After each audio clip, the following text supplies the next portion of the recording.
here to discuss product pitches and what editors are looking for, and they're coming from the inside out. So you'll get some good tips and tactics here.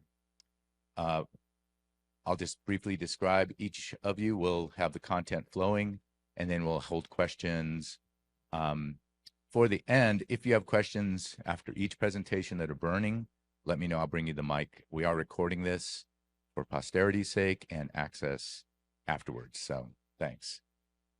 In the center here, we have Adam Ruggiero. Is that how you say your name right? Ruggiero. Okay. Adam Ruggiero is the editor-in-chief of GearJunkie, a podcast host for the GearJunkie podcast and co-host of Outdoor Retailer's biannual Gear Guide. He's worked in virtually every segment of outdoor journalism: freelancer, news reporter, video talent, editor, podcast host, MC, and now editor-in-chief. On your right is Rachelle Schrute. Rachelle Schrute is the hunt and fish editor for GearJunkie. The path to that position included long stretches of ghost writing, freelancing, contract writing, and volunteer writing. She comes from a long line of Western big game hunters and dry fly fishermen. She's heavily involved in Montana's conservation and wildlife management practices and has served in leadership roles within multiple conservation organizations. Rachelle is a wilderness first responder and often spends her summers as a wilderness guide in Yellowstone National Park. She's still working on her pinecone identification excellence, but when not gear testing or writing, you can find her hunting, hiking, fishing, and cooking wild game with her family. And on your left is Tim Wenger. Tim is a travel journalist based in Colorado. He serves as a senior editor at Matador Network, where he's filed work from 4 continents, often looking at the intersection of outdoor recreation, conservation, and the economy. In addition to Matador, check out his work on Lonely Planet, Fedor's Guidebooks, USA Today, and other fine publications. And with that, I'll turn it over to the panelists.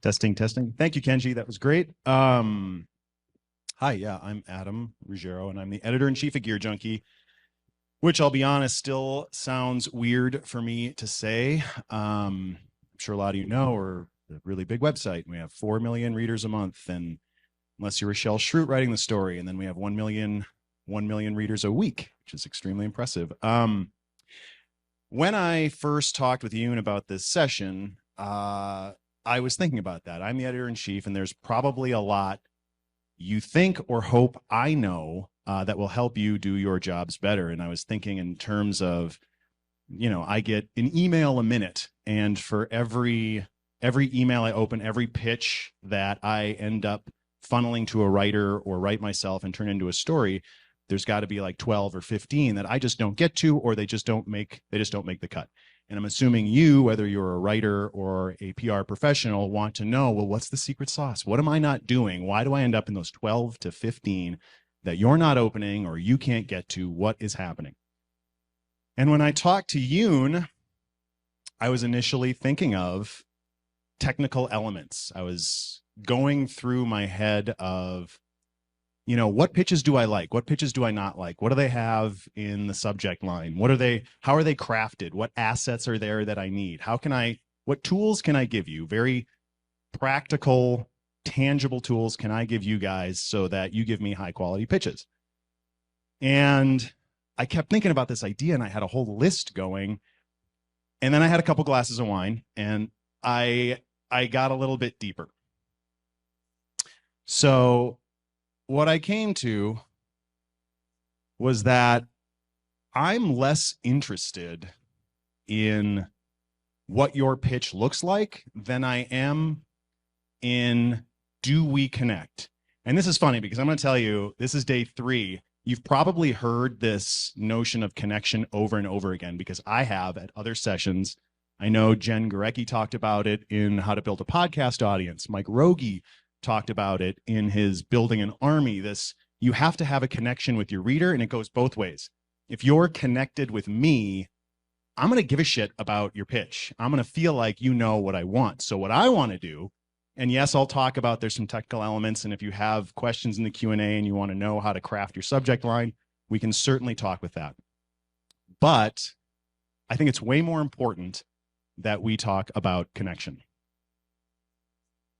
So initially I was like, okay, yes, there are things you should and should not do. I don't like emojis in your subject line. I don't like you telling me something is highly confidential when it's not. I don't want you to copy and paste an entire paragraph in your subject line. I don't want you to call me Peter.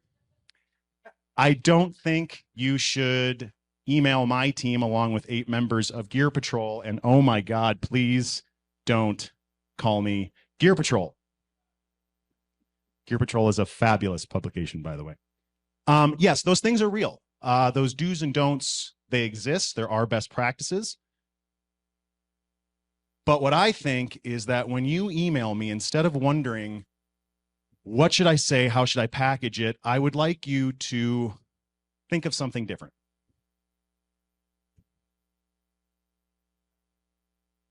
When you're emailing me, I am confident that you will have a better success rate of me reading it, considering it, and getting back to you if you think about this. And that's because the distance between that guy and this guy is so much smaller than you might think. The dude in my head is the same as the dude in his head, and my thought process has not changed much. So if when you email me, you have this guy in mind, I promise you, your pitch is going to come across a lot better because this is who I am. And it's important for me because you're on the other end of a keyboard too. There's a human being on both sides. We're all in this shit together. You will often have a message that I have a platform that you want access to, and I totally get it. I get that there's a transactional relationship here, but we cannot lose sight of the fact that we're people. It's so much more fun if I know you, you know me, and we all give a shit about what we're doing. And if I can't write about it, so what? So first and foremost, you should give a shit. And what I mean by that is you should give a shit about the thing you're pitching me. Like you should honestly ask yourself, like if you're PR, think about the product. If you're a writer, think about your story. Don't try and think about, what am I going to want? Do you actually give a shit about the thing you are emailing me about? One thing to remember is that, sure, we're all content creators, but we're also readers. We read and consume other media. And as readers, we're smart. Our readers are smart. If you give a shit, it's like a little spark that gets passed down from your head. It goes to me, it gets on paper, and then the reader reads it and they're turned on by it because clearly there's something special about it. People give a shit about it. So part of giving a shit, in my mind, check in. You don't always have to have something that you want me to do, and I will do the same. Check in. Pandemic was a great time for this because people didn't have something to pitch. We were all confused. And I got emails from Kate and others about, hey, I don't know when the right time to pitch you is. I'm mostly wondering, are you okay? Is your family okay? It doesn't have to be a pandemic. It doesn't have to be a crisis. Sometimes you can just check in, right? Because you remember that I'm a person. Remind me that you're out there. And that pays off. Also be selective. There are PR blasts that I receive, and it's very clear that I'm getting everything wholesale, right? And I don't know what it's like to be a PR person. In fairness, I'm sure there are pressures from a brand telling them, hey, how many media hits have you gotten? How many emails have you sent out? I fully understand. I give a shit. I don't know what that's like. But if you're selective, if you give a shit about my publication and what it is, who my readers are, and what I'm looking for, select the ones that you genuinely think I will give a shit about. We'll have that conversation. We'll open that dialogue. And your pitches, I guarantee you'll have a higher conversion rate on the pitches you're giving me because they're all high quality.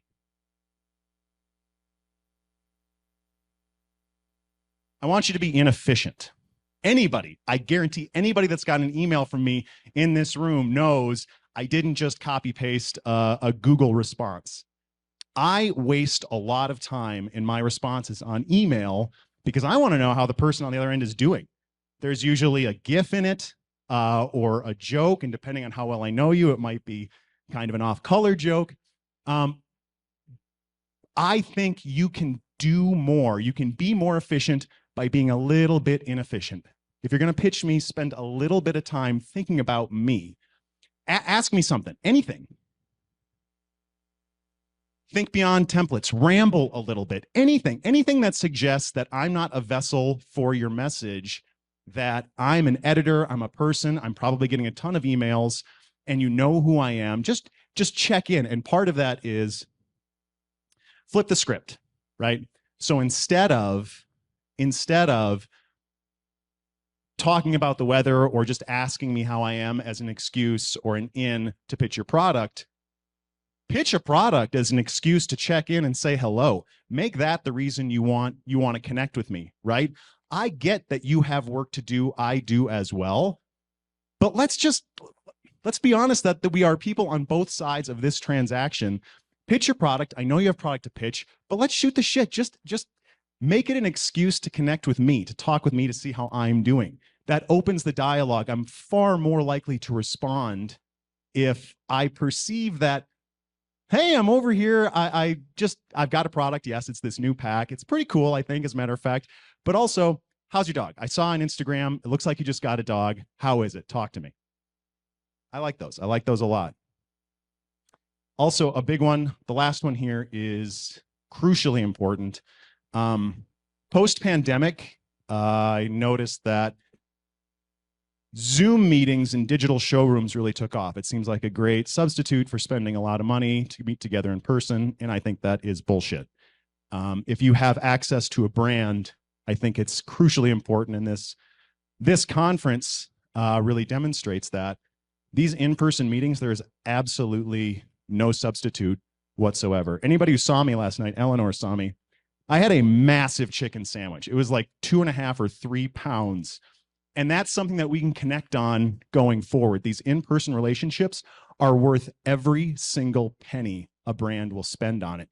Digital showrooms, though efficient, are kind of dehumanizing. It's a half hour of my day where we're kind of awkwardly both talking at the same time. It's polite banter. And I know we have to do it. Don't get me wrong. I'm not saying we shouldn't do these things. There's a place for them, but it is not a substitute for spending money, for meeting in person, for investing in the relationships, because the memories we have, Kate and I are about as bonded platonically as two people can be, because we both did roller derby together. We talk about it every time we're in the same place. And that is worth every penny, because I give a shit about Kate's pitches. When they come into me, I know Kate knows who I am. I know she knows what my publication is because we've spent time together, quality time together. So, if at the end of this or afterward, you still have questions about what to put in your subject line or what assets to include, I'm happy to go over that with you. This is how you get a hold of me, not on TikTok. I don't know what that is, and I don't know how it works. There are technical things, and if I'm invited back, I'll be happy to tell you about them, but it has to start with investing in the relationships and connecting with the editors you're going after. That connection is the foundation on which everything else relies. That's it. Thank you.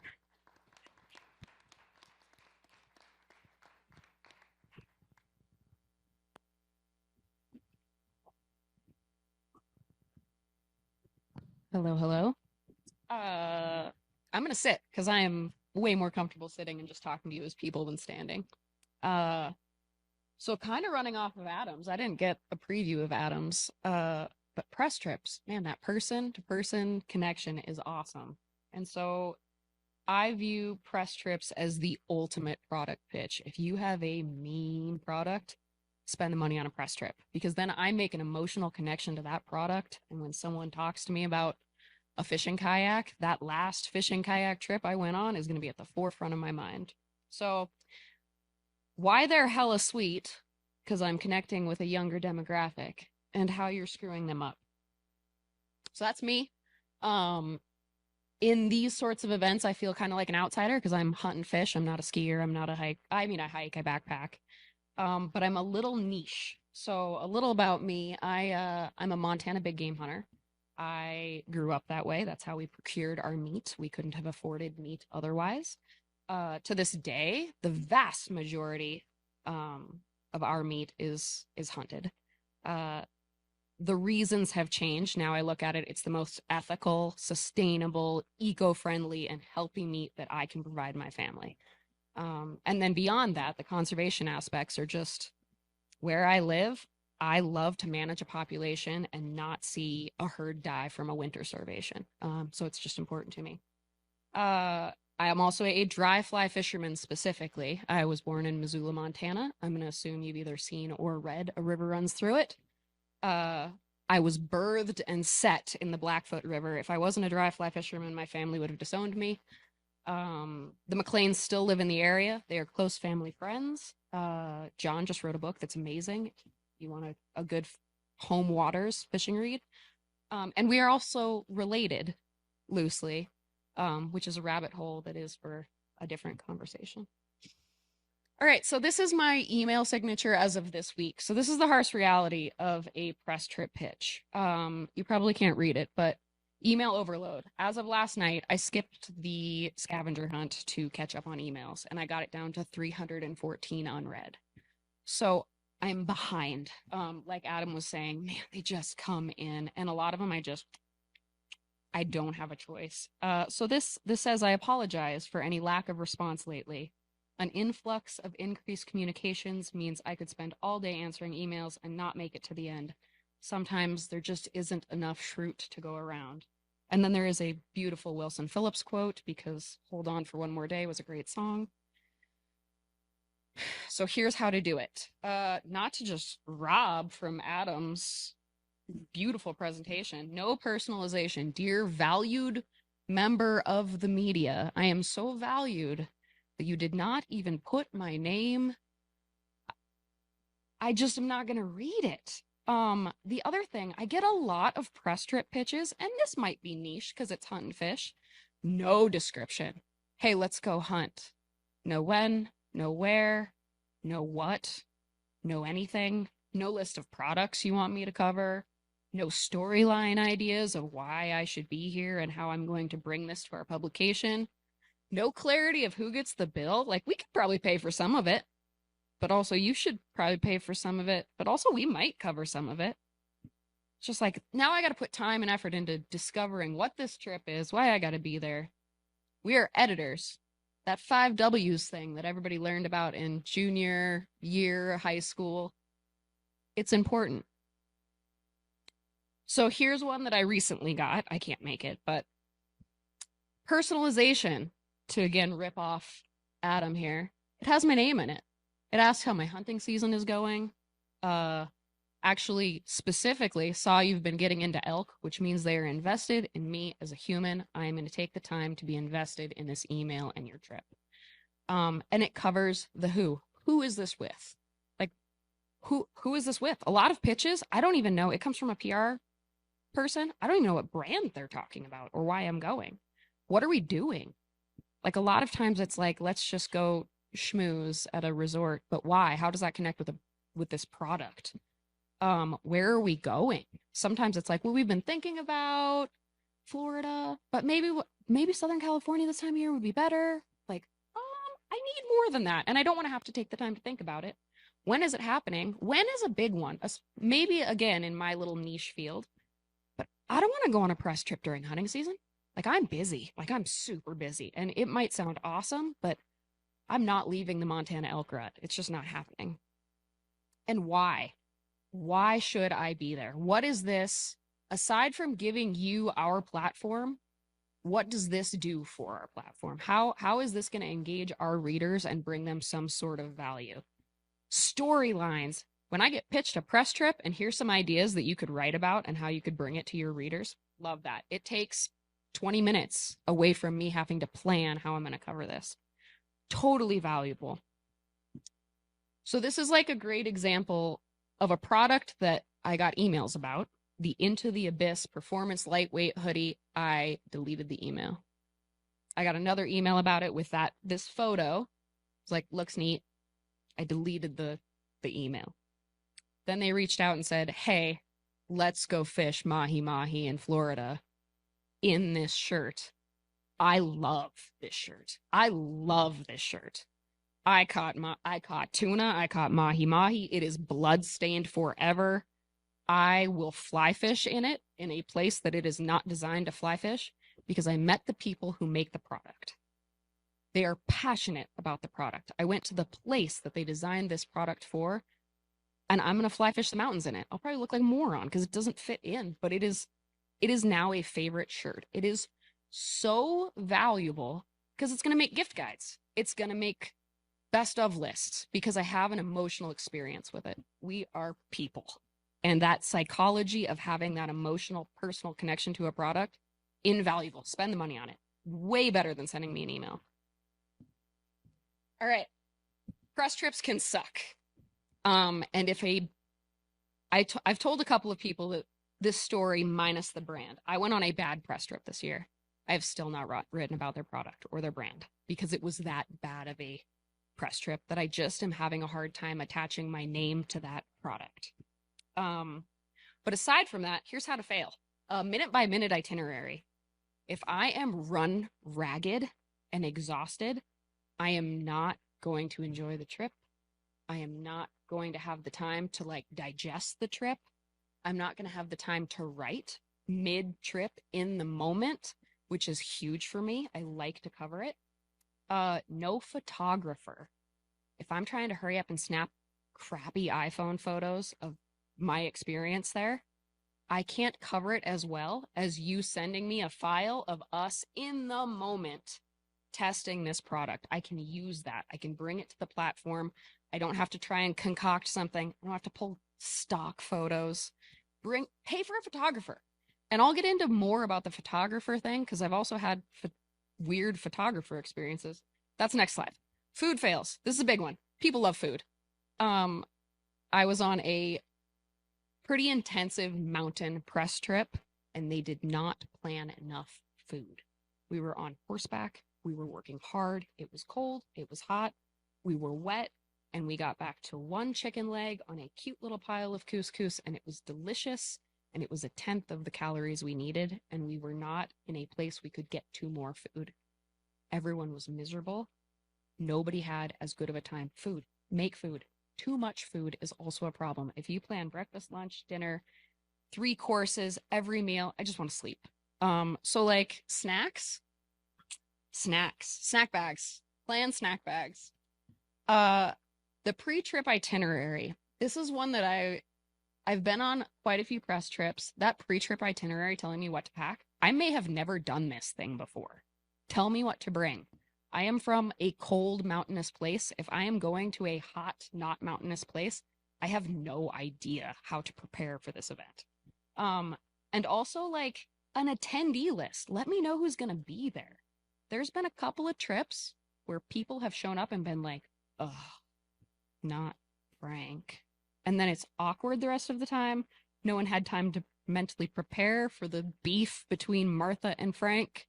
And then the Martha and Frank beef just overrides the rest of the trip. If you can give me an attendee list, it at least gives me time to mentally prepare for, okay, I'm going to have this uncomfortable conversation with someone that we openly disagree about some serious topics. Asking press members to pose for images. This has been a big one, and I don't know if it's, again, niche hunt and fish space. I'm a woman in the hunt and fish space, which is rare anyway, and I've been on a couple of trips where their in-house media person is like, can you pretend that you're glassing for elk over on that ridge, or can you just move your hair to the side?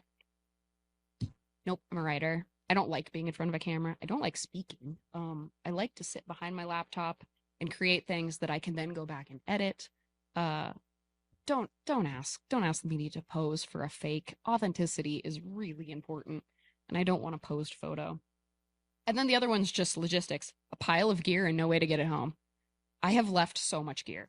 I've just left it. I'm going to have to figure out how to get to a post office and ship it, or I'm going to have to go buy. I've bought luggage to get gear home because I really loved the gear and I didn't want to leave it. Bring a box that you will then pick up and ship. It's like the easiest, like you have the time to do it. I'm going to be on a plane. I'm not going to bring a box. I don't want to check an extra bag. Find a way for us to get gear home. Super important. Wins are the exact opposites of everything I just said. Pre-trip itinerary. I can plan for the Martha and Frank beef, and I'm mentally ready for it. leaving downtime in the schedule. If I just had an awesome fishing trip, skiing trip, hiking trip, if I have an hour after that, I'm going to write about it in the moment, and it's going to be better for the brand. Hiring a photographer who knows the genre. I went on a hunt trip with a photographer who had never been hunting, and we got incredible landscape photos and the most beautiful dew on the flat. The photos were amazing. Not a single product photo, not a single photo of the hunt. And the only product photos that were sent to me were just of the founder in staged positions. So there was no way to capture the feeling of that trip in my writing other than my iPhone photos that I snapped. Making a trip impactful on a local level is huge. Old Town Canoes did it so well that they brought me to Old Town. I went and saw the original facade. I met the people who make the product. We ate local food. I have an emotional connection to that brand now. Make it local. Trips to Florida, do a cleanup for a hurricane event. Make it impactful, because that is a memory for years I will go back to when I'm writing. When we're doing best fishing, whatever, I will go back to that trip and I have an emotional connection, and I love that we're getting to cover it. Sending gear ahead of time is great because then I know it fits. I've gotten to places and they've brought gear and it doesn't fit. I'm like, well, I am now wearing Sitka on this Kuyu hunt, and there's nothing we can do about it because I can't button these. Like, it's just not happening. And then a timely follow-up. That's, by the time this trip is done, I am already home and either on to the next trip or on to the next product or catching up from the week that I've been gone. Follow up so I don't forget. Like, follow up so we don't forget you. Like, quickly in the next week, get photos together, get a wrap up, get product explanations, get that like post trip follow up together and out. Yeah, so what do we learn? Press trips are the ultimate product pitch. Put the money into it. It is valuable to make that an emotional connection for us.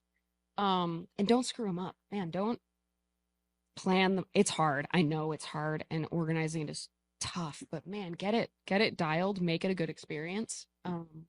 Yeah, it's about the best press you can get on a product. This is me and my super highly technological way to contact me. I also don't do the TikToks.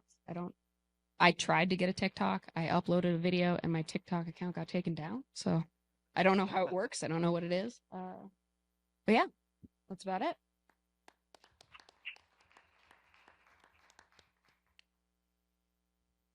All right, so I'm also going to sit down, not because I hate sitting, but because I have some notes here that I don't want to have to squint at and ruin the facade of my professionalism. So my name's Tim. I'm an editor with Matador Network, and I'm going to talk pretty much specifically about writers pitching editors. I'm going to dive deeper on all of these things, but I'm going to give you the overarching takeaway of my talk right now. When you're pitching an editor, they want three things. They want to know why this piece of gear or story is relevant right now. They want to know why it's relevant to their audience and why you are the right person to tell this story. So, as I noted, I'll get deeper on all of those things, but I wanted to get that first. So, the one thing I really convey with new writers a lot when I'm working with them for the first time, specifically with travel stories, probably not so much with pitch a story, or with gear stories, but people don't really care so much about what you did. They care about what they can do. So if you're pitching a story about a piece of gear or somewhere you went, be sure to incorporate some kind of a trip planning aspect to it. Don't just, ramble about your itinerary and what you did. I have this little graph here that I put together because I get so many first-time pitchers. We work with a lot of young writers, and I'm constantly replying to them like, I understand that, you went to you went to this lake and you were immediately hit with wonder as the sun rose over it in the mountains, but that doesn't really help the reader anything. So how do you make the reader care? Some of you may have experienced the glory days of travel publications when writers could pitch narratives, have them accepted, and they could ramble 4,000 words, 5,000 words, but those really aren't the days now, especially with digital travel. It's tough to frame a narrative to a specific publication's voice. This is why a lot of publications don't take narratives or first-person stories, particularly from writers they don't know well or haven't worked with before. As an editor, when I'm assigning a trip planning story or a gear review or whatever it might be, I want detail on what you're going to include. Always include a couple of recently published articles that you've done. I'm going to send you a couple of articles that we've run that are similar if I assign you the story to kind of give you an overview of what we're doing and how I want you to turn this around. I think it's the editor's job to give the writer as much guidance as they can, particularly on a first-time assignment, just so that we're getting back something that everybody can agree on, and I can be confident that you're going to turn around what I want.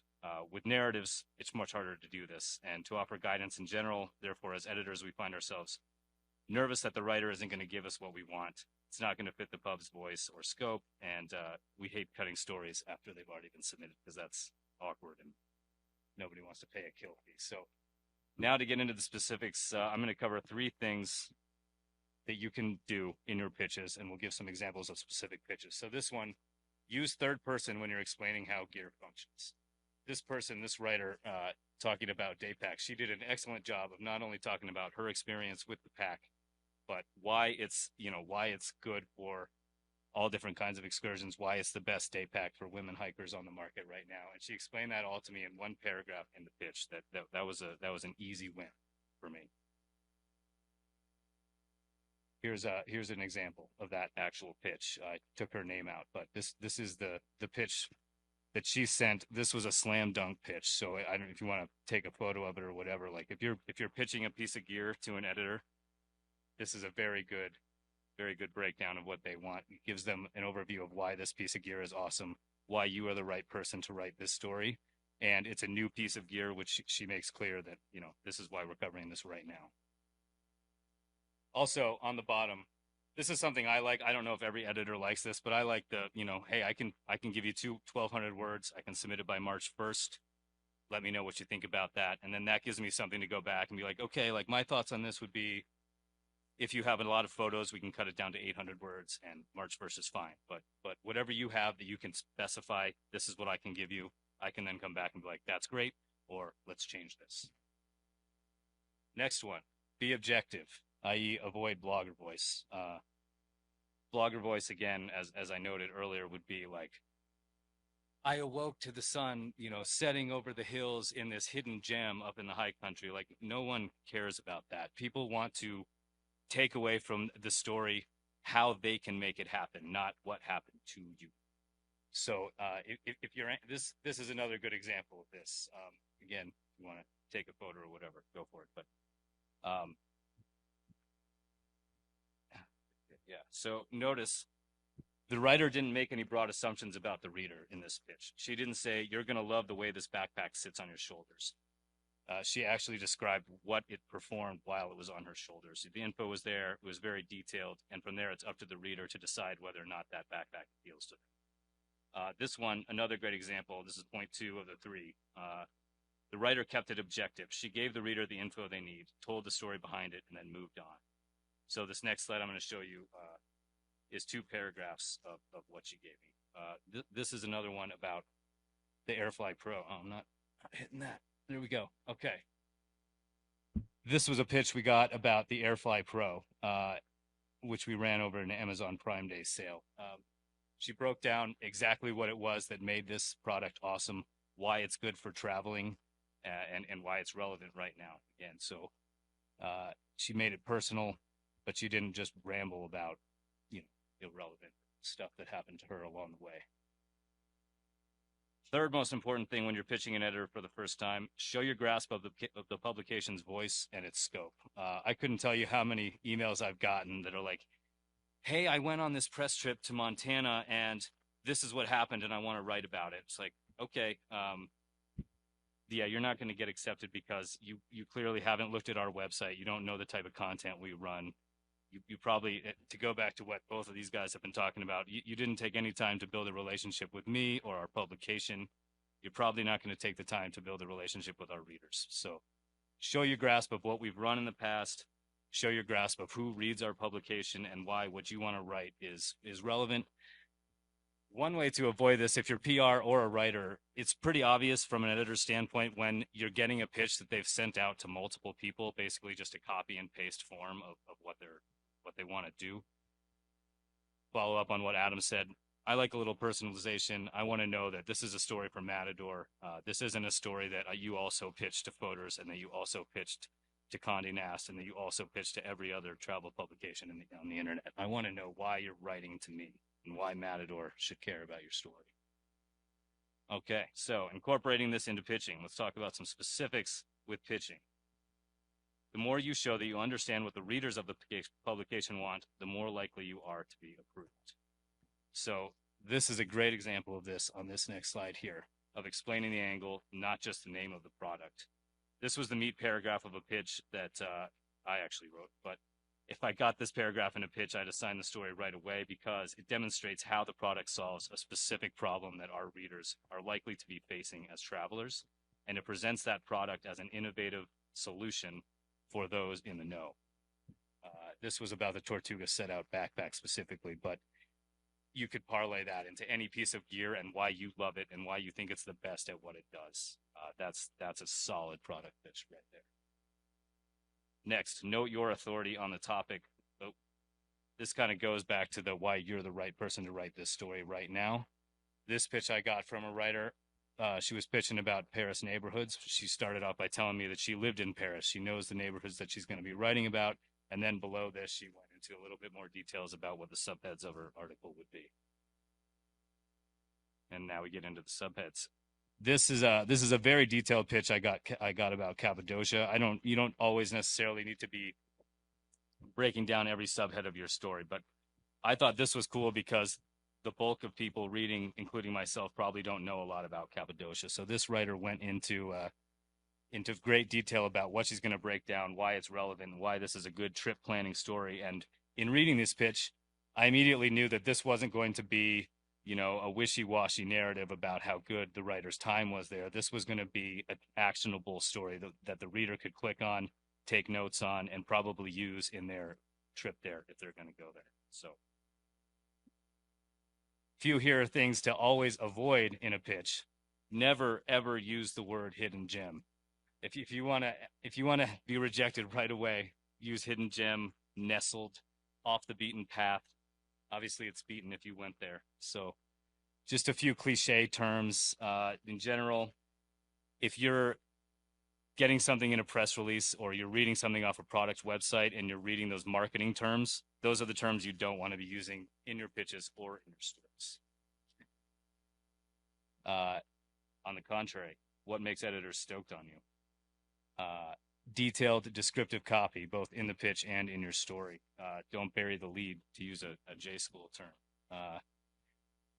Give the reader what they want, what they clicked on the headline for within the first paragraph, maybe the second paragraph, but always at the top of the story. Give detailed and description answering the headline of the story. And also demonstrate that you know your shit about what you're talking about. You're not just pitching something, as Adam said, that you probably don't care that much about. You just want a byline in the publication because as great as it is to get new bylines, it comes off pretty obvious when you that's what you want. You don't want the relationship. You just want to be able to update your portfolio or whatever it might be. So convey your knowledge, convey why you're the right person to tell this story. I'll get a little deeper on the why you're the right person to tell this story. We get a lot of pitches, particularly since the summer of 2020, about diversity, equity, and inclusion narratives or topics in that space. And the truth is that I'm probably not going to assign a straight white guy a story in that space unless, he's featuring somebody else or interviewing somebody else. That topic needs to be approached by the people that are a member of the community or that have lived through the event or that have attended the event from the angle that the event was intended to be approached from. So if, just because you were there for something, maybe you're not the right person to tell that story. And that's something to consider, I think, particularly now as digital publications are more conscious of who has bylines on their website, because that is important. With that, it's time to pitch. There's my contact info there. Take a photo. I'd love to hear from you guys. Happy to answer any questions. And if you want specific examples of pitches that I've sent to other editors or that are excellent examples from writers that are my friends that I'm comfortable sharing, I'm happy to email it to you. So shoot me an email and I'll send you some info. Thanks, guys. Thank you, Tim, Adam, and Rachelle. Are there questions from the audience? I'll bring you the mic.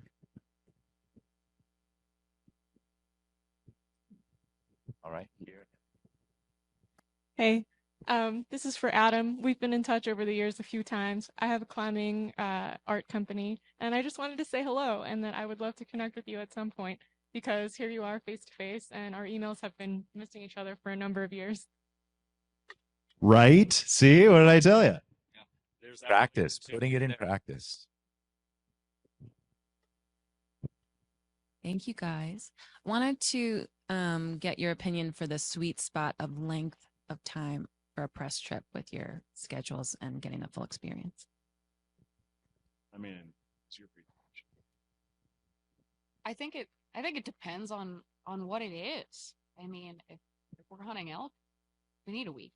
If we're testing a lure, fishing, a day or two. And it depends on distance. And there's so many.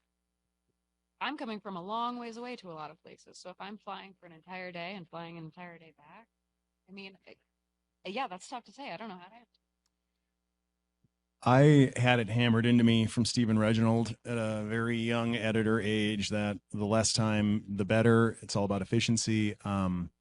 I think freelancers can afford a lot more time, and it's probably beneficial to have that time. I perceive that for some reason weekends are off limits, but I would love to have a press trip where 2 of the days are on the weekend because that is a really good use of my time. And yes, it's work, but let's be honest, it's fun. It's a great weekend to spend. So I think to answer your question, from the gear I've tested, 3 days, maybe 4. An extra day for travel is fine. I can afford that. 2 days, Thursday, Friday, and then 2 weekend days. Perfect. Yeah, I would second that. I actually like the weekends, especially now that I'm a dad. It makes childcare a lot easier if I'm not gone during the week. But I would add, particularly if you're staying in a hotel and the hotel is supposed to be part of the story, it's really hard to get a feel for a hotel if you're checking in for one night and checking out the next morning. It's good to have a 2-night experience so that you can check out what's on site or what's accessible from the hotel. So 2 nights in a spot. If you're going to 2 different spots, maybe that's a 4-night trip. But it's really hard to gain in one night a full experience of a place, even beyond a hotel. So. I'm curious, what are the constraints or what do you hear about when you're making these trips? What are you working under?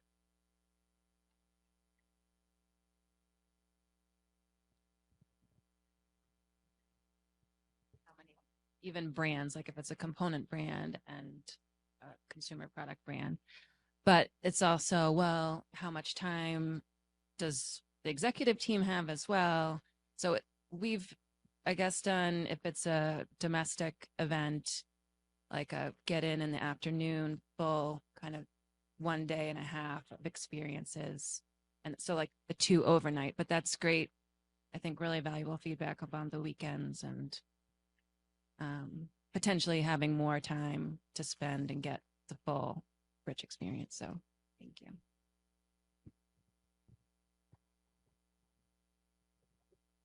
Thanks, guys. Philip Aglisi, skitalk.com. I'm glad they're videotaping this because I couldn't take notes fast enough. I really appreciate what you brought here. I learned a ton. As far as in my position, I'm still pitching sponsors to come aboard and brand partnerships. But I'm also getting it both ways. So I was able to learn a ton.